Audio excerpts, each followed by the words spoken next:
और हम इस कार्यक्रम को लगातार आगे बढ़ाते हैं। और हम ओम जी यादव के बाद अब आमंत्रित करेंगे पंकज उपाध्याय जी हैं हमारे साथ, युवा कांग्रेस प्रदेश महासचिव। पंकज जी कृपया मंच पर आएं। सहयोगी नीरज जी से हम आग्रह करेंगे कि वो हमारे मंच पर आए अतिथि का स्वागत करें, सम्मान करें। बबलू जी भी आ ही गए, दौड़े दौड़े आ रहे हैं। बहुत ही व्यस्त हैं, चूंकि इनका घर है तो हर व्यक्ति को लाना पहुंचाना और इस व्यस्तता के बीच मंच को भी मैनेज करना। बहुत बहुत स्वागत है हमारे मंच पर पंकज उपाध्याय जी, युवा कांग्रेस प्रदेश महासचिव का। और हमारी सहयोगी रश्मि हमारे इस बातचीत को आगे बढ़ाएंगी।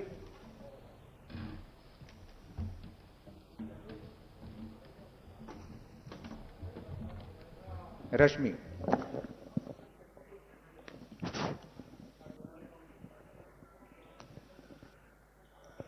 तो पंकज उपाध्याय प्रदेश महासचिव है युवा कांग्रेस के। बहुत स्वागत है आपका कशिश के इस मंच पर। जी बहुत बहुत धन्यवाद कशिश न्यूज के सभी दर्शकों, श्रोताओं और यहां उपस्थित बक्सर के मेरे सभी सम्मानित अभिभावक, साथी भाइयों एवं छोटे भाइयों, बड़े भाइयों, आप सभी का इस कार्यक्रम में हार्दिक स्वागत करता हूं और कशिश न्यूज के माध्यम से अपने अभिभावकों को प्रणाम करता हूं। युवा चेहरे हैं आप और इस बार बिहार को युवा की ही तलाश है, जो काम करे, युवाओं के दर्द को समझे। आप बिहार वासी हैं, बक्सर वासी हैं, आपके हिसाब से क्या तकलीफें हैं जो युवा इस वक्त फेस कर रही है या देख रही है? जी सबसे पहले तो मैं आपके चैनल के माध्यम से ये बताना चाहूंगा कि इस समय बक्सर के विकास की बातें करना महत्वपूर्ण है, बक्सर से जुड़े मुद्दों की बातें करना जरूरी है। आज ये वो समय नहीं है कि हम यहां प्रधानमंत्री जी की उपलब्धियां गिनाएं, मुख्यमंत्री जी की उपलब्धियां गिनाएं और पूर्व के प्रधानमंत्रियों जी की उपलब्धियों को गिनाएं। आज जैसे ही हम लोग बक्सर विधानसभा की सीमा में प्रवेश करते हैं, आप बक्सर विधानसभा क्षेत्र के गंगा से सटे एक कोने के हिस्से से उठाकर अंतिम कोने तक चले जाइए। यहां की लोकल जन समस्याओं पे ना ही कोई दल, ना ही कोई यहां के जनप्रतिनिधि और ना ही पूर्व की सरकार या वर्तमान की सरकार इन मुद्दों से दूरी बनाकर बक्सर में बैठकर राजनीतिक मंथन करना कहीं भी उचित नहीं है। आज जैसे ही हम लोग देखते हैं गंगा का कटाव, आप बक्सर गंगा नदी से सटा हुआ हिस्सा है और कम से कम 2000 एकड़ जमीन बक्सर विधानसभा के नागरिकों की गंगा के कटाव के चलते आज उत्तर प्रदेश की सीमा में जाके सट चुकी है। उन जमीनों के दस्तावेज बक्सर वासियों के पास हैं और वो जमीनें आज उत्तर प्रदेश की सीमा में हैं। गंगा नदी का झुकाव हमारी तरफ हुआ। इन मुद्दों से बक्सर के जनप्रतिनिधियों का कोई वास्ता नहीं है। दूसरा आप मुद्दा आ जाइए, किसी भी क्षेत्र के विकास के लिए सबसे पहले जब तक वहां शिक्षा के क्षेत्र में विकास नहीं होगा, आप किसी क्षेत्र का विकास नहीं कर सकते हैं। आज आप बक्सर विधानसभा के किसी विद्यालय में जाके ये नहीं कह सकते कि यहां से 10 वर्षों से कोई विधायक रहा है या 10 वर्षों से कोई भारत सरकार का मंत्री रहा है या किस प्रधानमंत्री, किस मुख्यमंत्री ने बक्सर विधानसभा के एक विद्यालय को भी आदर्श विद्यालय के रूप में डेवलप किया हो।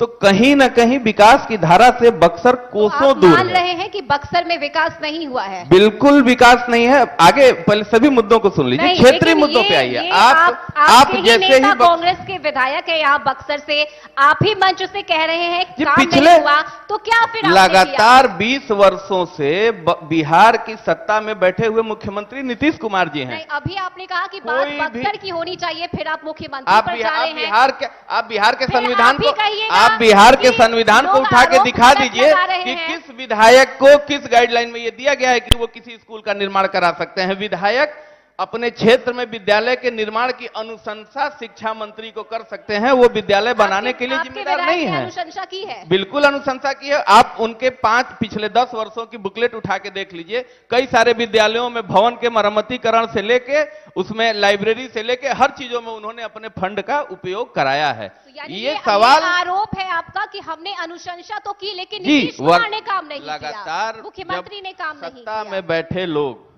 किसी भी राज्य के विकास के लिए सत्ता में बैठे लोग जिम्मेदार होते हैं। आज आप बक्सर की स्वास्थ्य शिक्षा की बात आपने सुन ली। शिक्षा के बाद किसी भी क्षेत्र के विकास के लिए दूसरी मूलभूत सुविधा जो है वो स्वास्थ्य से संबंधित है। आज शर्म आती है हम लोगों को ये कहते हुए कि हमारे क्षेत्र के सांसद, इसके पूर्व जो सांसद हुआ करते थे, 10 वर्षों तक वो इस देश के स्वास्थ्य मंत्री रहे हैं। आज आप किसी भी सामुदायिक स्वास्थ्य केंद्र पे चले जाइए, आप उसको नहीं बता सकते कि वहां डॉक्टर होंगे। आप बड़े बड़े आज मेडिकल कॉलेजों की बात हो रही है कि बिहार में मेडिकल कॉलेज बन रहे हैं। डुमरांव में ही एक नया मेडिकल कॉलेज बन रहा है, बनना चाहिए, लेकिन पुराने मेडिकल कॉलेज बंद हो गए। पुराने जो सदर अस्पताल आज बक्सर में चल रहा है, उसमें अभी तक डॉक्टरों की नियुक्ति पूर्ण रूप से नहीं है। यहां जो आपके सामुदायिक स्वास्थ्य केंद्रों पे, अनुमंडल अस्पताल में जिन डॉक्टरों की नियुक्ति है, डेपुटेशन पे उन डॉक्टरों को बुला के सदर अस्पताल की व्यवस्था चलाई जा रही है। आप स्वास्थ्य व्यवस्था की, बिहार में बड़े बड़े वादे किए जा रहे हैं कि बिहार की स्वास्थ्य व्यवस्था को कहां से कहां ले जाएगा। तो कहीं ना कहीं जब तक आप शिक्षा, स्वास्थ्य, यहां की लोकल जन समस्याओं पे चर्चा नहीं करिएगा, सिर्फ बड़ी बड़ी बातें करने से किसी भी विधानसभा की समस्या या आने वाले उज्जवल भविष्य का निर्माण नहीं किया जा सकता है। पंकज जी, आप कह रहे हैं काम नहीं हुआ है, विकास नहीं हुआ है, तो क्या लेकर आप जाइएगा जनता के बीच में कि जनता आपको दोबारा चुने? जी देखिए, मैं सबसे पहले मैंने ये मुद्दा बिहार में जो पिछले 20 वर्षों से कटाव का मुद्दा, जो कैलाशपति मिश्रा जी हमारे पूर्वांचल के नेता हुआ करते थे, उनकी मृत्यु के बाद से आज तक गंगा के कटाव का मुद्दा बक्सर के किसी जनप्रतिनिधि ने नहीं उठाया है। आज बक्सर को जरूरत है एक महिला महाविद्यालय की, बक्सर को जरूरत है एक विश्वविद्यालय की, बक्सर को जरूरत है बने हुए सदर अस्पताल में अच्छे डॉक्टरों की नियुक्ति की, वहां एक ऐसे सीएस की नियुक्ति की जो उस अस्पताल का संचालन बढ़िया ढंग से करा सके, सभी डॉक्टरों की उपस्थिति को अनिवार्य रूप से लागू करा सके। आज शिक्षा के क्षेत्र में आप आ जाइए, सरकार बड़े बड़े वादे करती है। शिक्षा का अधिकार, हमारे पूर्व की एनडीए सरकार ने इस देश को शिक्षा का अधिकार दिया। 25% गरीब बच्चों को बिहार के सभी निजी विद्यालयों में पढ़ाने का शिक्षा का अधिकार है। मैं पूछना चाहता हूं बक्सर के सभी जनप्रतिनिधियों से, किस जनप्रतिनिधि ने यह सवाल बक्सर के सामने उठाया कि बक्सर के निजी विद्यालयों में 25% गरीब बच्चे मुफ्त में पढ़ते हैं या नहीं? आप यदि चाहते हैं कि बक्सर का विकास हो, जब तक हम अपने गरीब बच्चों को शिक्षा नहीं उपलब्ध कराएंगे, जब तक हम यहां की जनता को स्वास्थ्य की सुविधाएं मुहैया नहीं कराएंगे, तब तक हम उनको विकास की मुख्य धारा से नहीं जोड़ सकते। इसलिए आने वाले दिनों में हम सभी पूरे बक्सर वासियों से यह आग्रह करेंगे कि निश्चित तौर पे जाति, धर्म, दल, इन सब चीजों से ऊपर उठकर आप बक्सर के विकास के लिए, बक्सर के स्थानीय मुद्दों में आए और बक्सर के विकास के लिए बक्सर के बेटे और बक्सर के युवाओं को मौका दें प्रतिनिधित्व करने का। और मैं ये भी वादा करता हूं, यदि इन कही हुई बातों से यदि कोई भी जनप्रतिनिधि मुकरता है तो निश्चित तौर पर उनका परिवर्तन भी करना चाहिए। तो जब तक आप किसी को मौका नहीं दीजिएगा तब तक आप उसको नहीं समझ सकते हैं। और बक्सर की जनता से मेरा बस एकमात्र एक ही निवेदन है कि आने वाले दिनों में चुनाव में सिर्फ और सिर्फ बक्सर के विकास के लिए वोट करें। ऐसे लोगों को अपना जनप्रतिनिधि चुनें जो सदैव आपके रहे हों और भविष्य में भी जो आपके रहें, आपके बीच रहें, आपसे दूरी ना बनाएं और आपके विकास के लिए अपना सर्वस्व न्यौछावर करने को भी तैयार हो। ऐसे ही जनप्रतिनिधि की जरूरत बक्सर को है। चलिए, यानी आप निष्पक्ष होकर अपनी बातों को आज रख रहे हैं मंच पर और आप ये कह रहे हैं कि जनता ये सोचे और समझे कि उनके हित में कौन काम कर सकता है। बिल्कुल, ये सोचने की जरूरत है। जब तक हम बात कर लें कि दिल्ली में एक बहुत बड़ा अस्पताल बन रहा है और हमारे यहाँ स्वास्थ्य मंत्री जी का जब पैर टूट गया तो उनको इलाज कराने के लिए दिल्ली ले जाना पड़ा।